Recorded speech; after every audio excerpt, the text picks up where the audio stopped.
Welcome back to Small Caps, ladies and gentlemen. My name is Kerry Stevenson, and today we're bringing you Frontier Energy. The ASX code is FHE.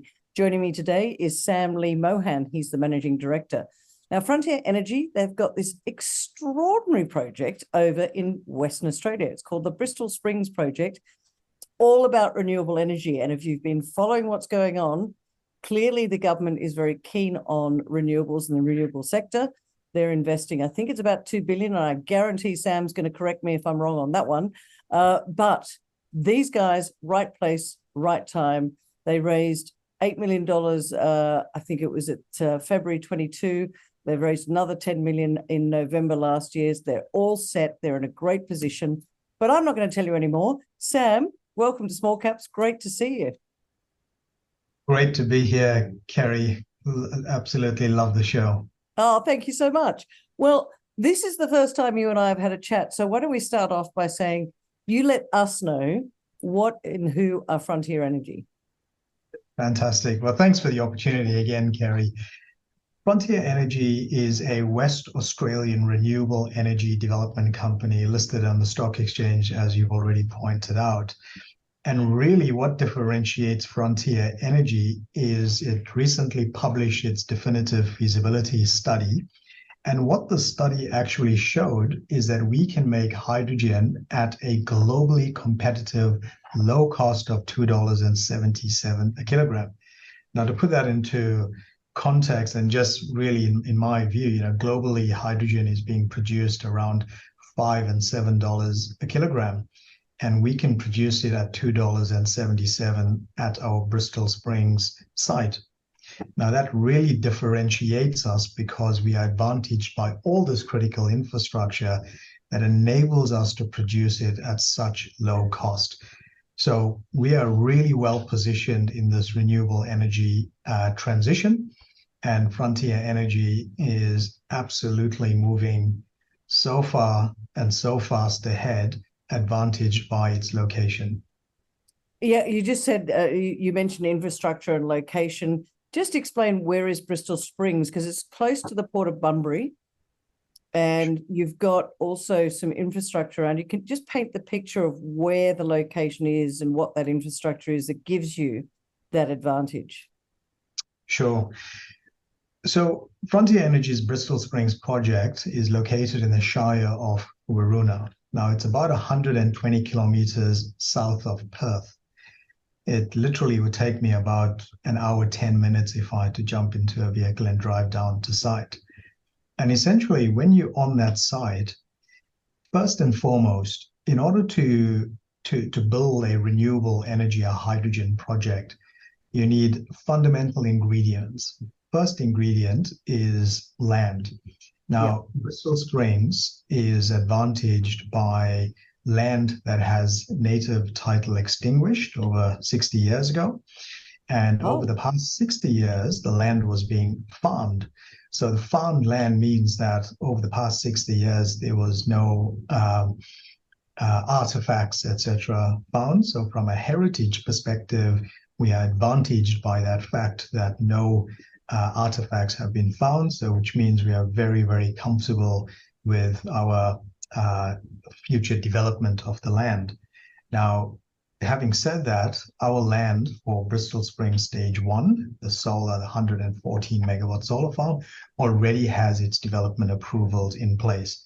Now, to just further unpack that, when you actually have native title and heritage barriers in constructing these projects, that could be anything over 5 years of permitting and approvals, etc. We don't have those barriers at Bristol Springs.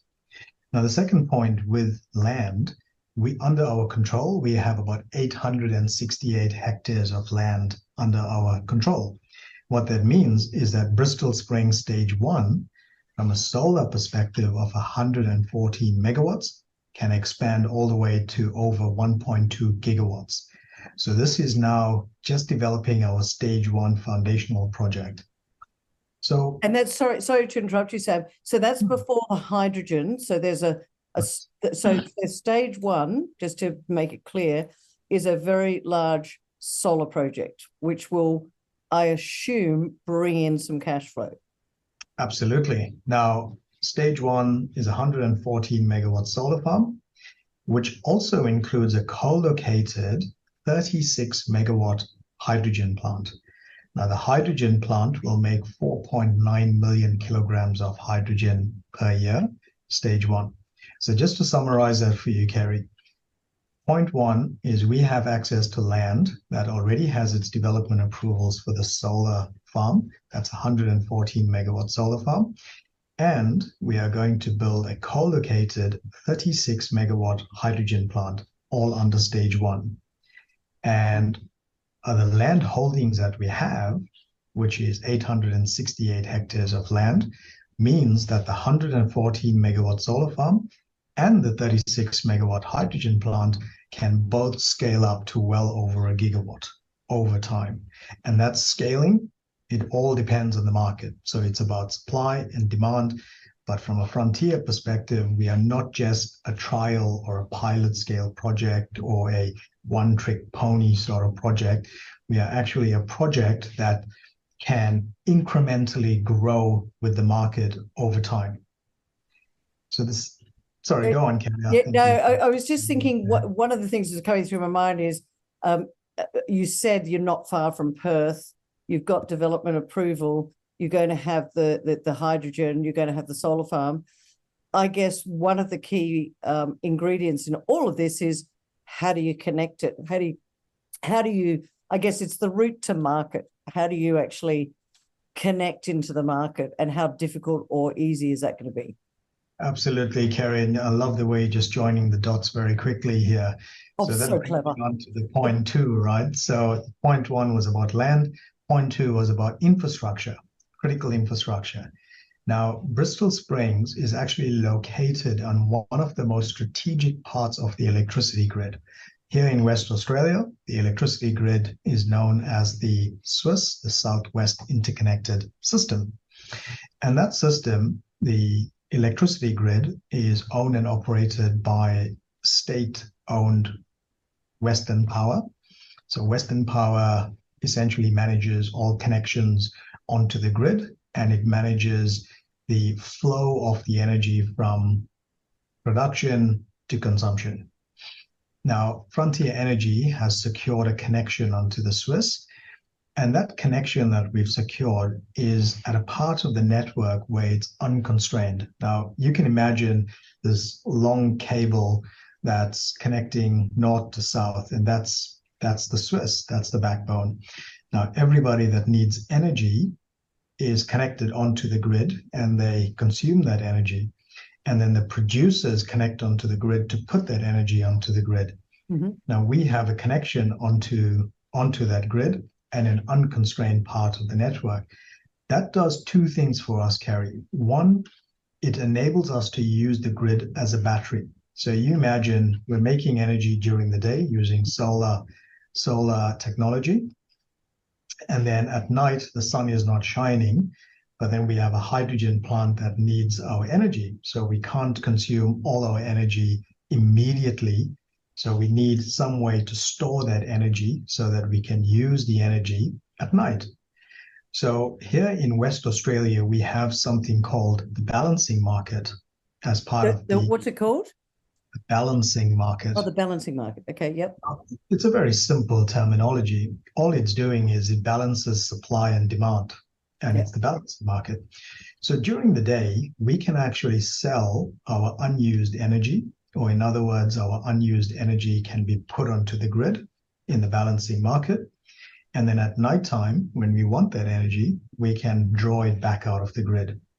And that way, we've now used the grid as a virtual battery. We've used it to store our unused energy during the day. And then at night, when we want the energy, we can take it off the grid. And we continue to run and sweat our hydrogen electrolyzer asset. Now, the other point that the connection to the grid, what it does for us is it enables us to tap into existing market mechanisms. Now, in West Australia, the wholesale electricity market, we have something called the reserve capacity mechanism. Now, in the East Coast, on the NEM, on the National Electricity Market, under the latest budget review or the budget announcement, it was announced that the East Coast is developing a capacity incentive scheme. That is essentially the same as a scheme that we have been running for decades already in the West Coast. So we're advantaged by that fact. What that essentially means is that because we are connected to the grid, we get paid a reserve capacity payment for the solar farm. Now, that's an existing market mechanism. It exists today. So as soon as I'm connected, I can actually start to generate revenue. I can use that as an operating subsidy. I can use it as a revenue line. And we've got that connection. We've already registered with the market operator for our facility, so which means we can tap into that. The other two benefits of being connected and having access to this wholesale electricity market is we can sell our large-scale generating certificates, which we make from the solar farm. And then we can also, we can arbitrage, we can sell our unused energy into the markets. So those three mechanisms already exist. And because we are connected to the grid, that enables us to draw onto those market mechanisms, and it enables us to offset our operating cost. So to put it in summary, we've got the land, we've got the connection onto the electricity network. The electricity network does two things for us. It enables us to use the grid as a battery, as opposed to us deploying a physical battery to store energy and then use that energy at night. So we don't need that. We can use the grid.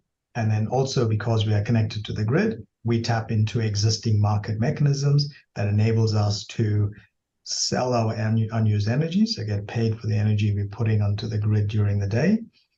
We get paid to be connected and be available to the market. And we can also sell our carbon credits that we make from our solar farm.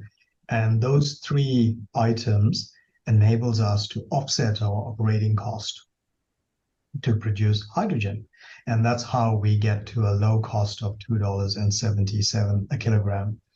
Now, we are advantaged by that. And then if you continue on the stream of infrastructure, running right next door to our plant is the water asset. So the Water Corporation, which is a state-owned utility, they own and operate the Sterling trunk main. We've secured a connection onto the trunk main. And that means, essentially what that means, pardon me, we have a connection. Excuse me, Kerry, I'm just going to have a sip of water. That's right, let's both do it.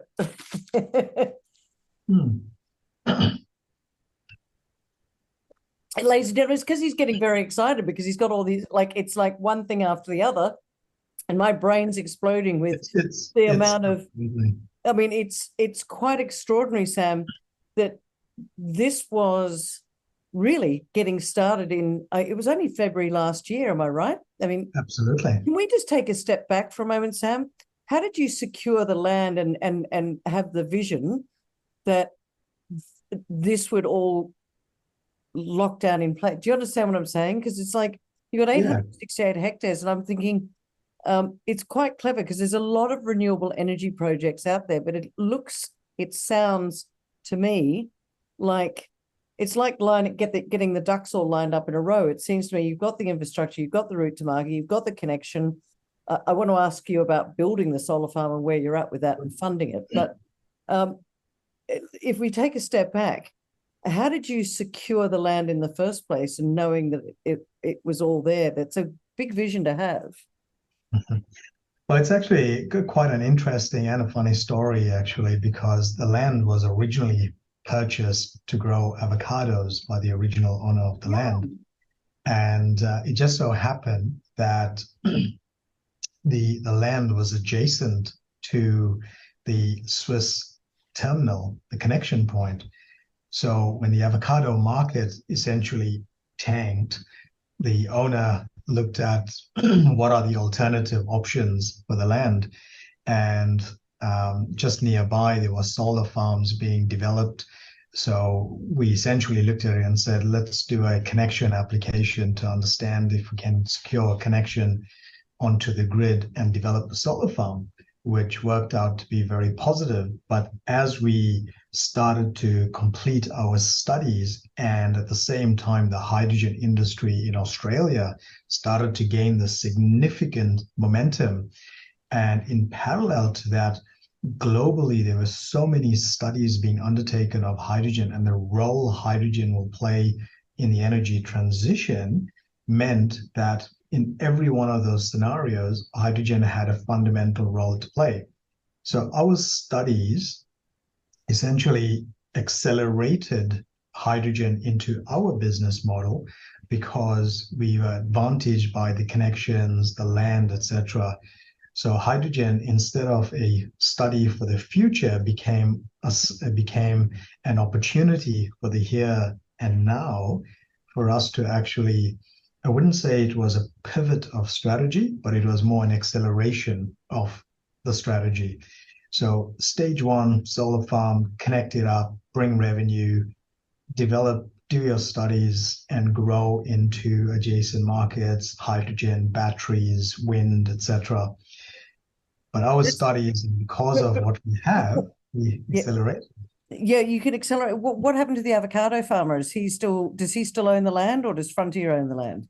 Oh, he's a major shareholder. Okay, so he's a happy man. And then what we did was, once we understood the critical competitiveness of what we had in the original land holding, and from our studies, we started to then option up land around our site. And with the optioning up of the land, today we have over 868 hectares of land under our control, and potential for more as well.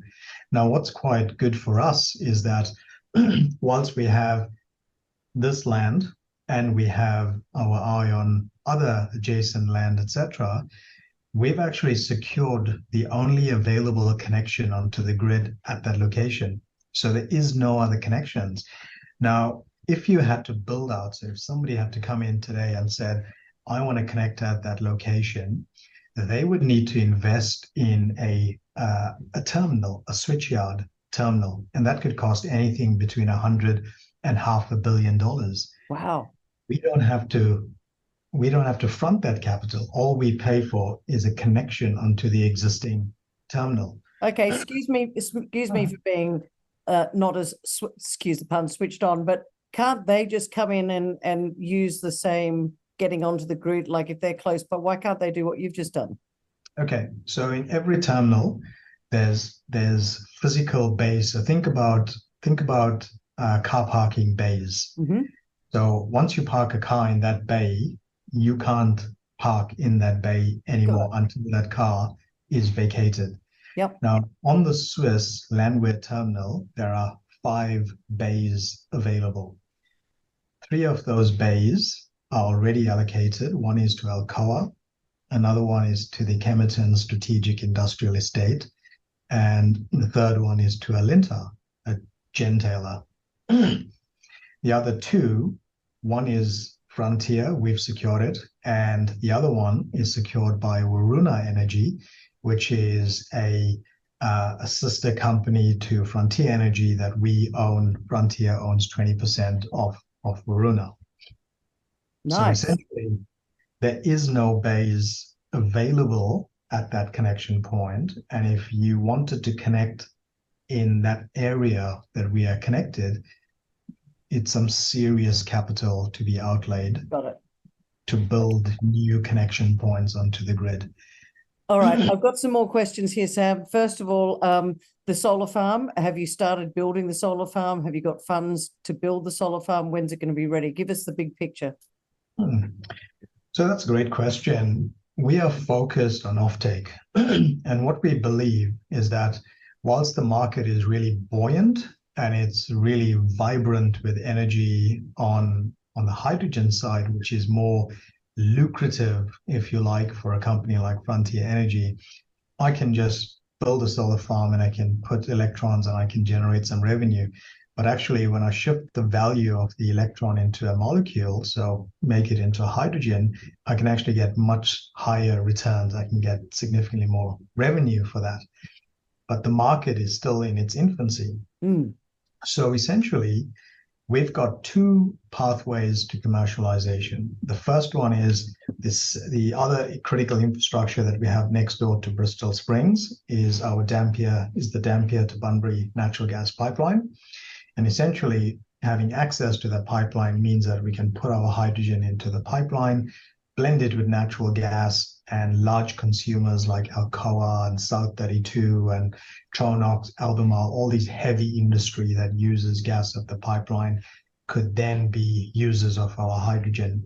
The second pathway is actually to use hydrogen as energy storage. So we store the energy from the solar farm by making hydrogen, and then we can then dispatch that hydrogen through power plants like a gas turbine, a turbine that uses hydrogen to create electricity, and you can dispatch that energy as and when required. Now, in order for us to do that, or the reason why we can do that is because we have a connection onto the electricity grid. So regardless of whether the market wants the molecule from our hydrogen plant or whether they want it in the form of an electron, electricity, we can do both because we are connected onto the gas pipeline and we got the connection onto the Swiss. So to come back to your question, what does the big picture look like, is we really are focused on understanding these two critical and near-term opportunities to market. So we are about to start a study we're going to be starting a study on a power plant, a minimum size 100 megawatt power plant. And that's in collaboration with Varuna Energy. We're going to study that power plant, and the outcome of that will basically tell us whether or not it's the best opportunity and the shortest term opportunity for us to provide energy using our connection onto the grid via this power plant, or whether we should sell our hydrogen directly into the pipeline and service those markets. And at a very minimum, it is, do we actually wait for the markets to evolve or to mature over the next few months and maybe 6 to 12 months, and we go ahead and start building the solar farm for early revenue? So that decision will be made over the next, the second half of the year, towards the latter part of the year, after we concluded our study. So the way it all looks, Kerry, is our definitive study says that we need $242.5 million to develop the solar and the hydrogen plant. There is quite a significant amount of grant funding available. And ARENA has capital grants available, about $500 million to spend towards hydrogen projects. Our project aligns really well with those investment priorities. There's also the Collie Transition Fund. So here in the state, we have Collie, which is a coal town, and the government have put policy in place to retire the coal-fired power station. And with that retirement, they've basically put out $200 million for renewable energy projects in the region. Our project aligns really well with that funding. There's also the Clean Energy Finance Corporation and Rewiring the Nation funding, which is low-rate government green bank funding available. Our project aligns really well with that. So once we get to the end of our studies, we will then be in a position where we understand exactly how much of debt and how much of equity we'll be raising in order to finance this, and all things being equal, we'll start to turn soil early next year. Okay, good to know. We're running out of time, Sam. Sorry, there's quite a lot for us to get through. Just quickly, do you think you could do it all by debt? Because you mentioned, there's government grants, there's the clean energy of finance. There's so many different areas. Could you do a non-dilutory and literally say, look, this is probably one of the best projects in Western Australia right now? Could you fund it all through debt rather than equity? Yeah, I think it's a really good question. It's something that we obviously need to discuss and go through board approvals. Will we want note holders holding the keys to the castle? Probably not. So a debt equity structure is probably the least structure. So it's something that is really topical with us, and we'll understand more as we finish our study on the power generating plant and then move it forward with debt and equity providers. Okay, there's a lot to get through. One last one is you divested of the Superior Lake zinc project. Do you think this is all about renewables, ladies and gentlemen? They got a copper zinc project over in Canada. But do you still own a fair whack of, I think it's called Metallum Resources, is that correct? That's absolutely right. So Metallum is actually the vehicle that backdoor listed Varuna Energy. Yeah. So we actually own 20% of Metallum. 20% of Metallum these days. All right, Sam, this has been absolutely fascinating and I'm learning so much, and I really congratulate you on how fast you're going down this road, and clearly as we transition over into this new energy system, it's going to be very interesting for Frontier Energy. I like to wrap things up by asking people for 3 reasons only, probably got more, but 3 reasons why you think now's a good time for people to sit up and take notice of Frontier Energy. Well, I'll be super quick with those 3 reasons. The first one is in every modeling scenario, hydrogen has a fundamental role to play. Here in Australia, in order for us to get to net zero, by 2030, we need almost 364,000 tons of hydrogen.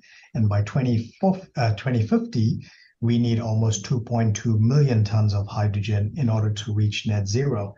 So the market, the environment is set for hydrogen. First point. Second point is Frontier Energy is very different. For a junior company to be able to transition and to be part of the energy mix, we are really competitive because we have access to critical infrastructure. So at low cost, we can actually deploy an asset that contributes towards the net zero transition.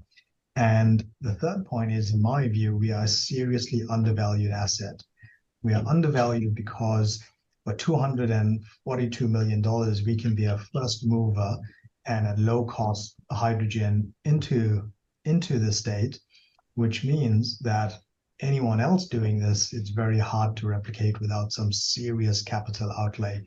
So in my view, connection to water, connection to electricity, connection to the gas infrastructure means that we have access to existing markets and we can actually move our product from point A to point B by being connected to that critical infrastructure. Can it be replicated? Very, very difficult. Will large companies do it by 2040 and beyond? Absolutely. Frontier is one of the small junior companies that actually can play in the somewhat big boys game. You never know. Frontier Energy, the new kid on the block that is making some waves in hydrogen and solar. And boy, oh boy, set to make some serious moves as they move down into the development of this asset down there in Western Australia. Sam, thank you so much for joining me on Small Caps today. Please come back and give us some updates throughout the year because it is a very exciting time for you. That's it for now. Ladies and gentlemen, the ASX code is FHE. As always, do your own research. But Sam, it's been great having you on today. Thank you, Gary.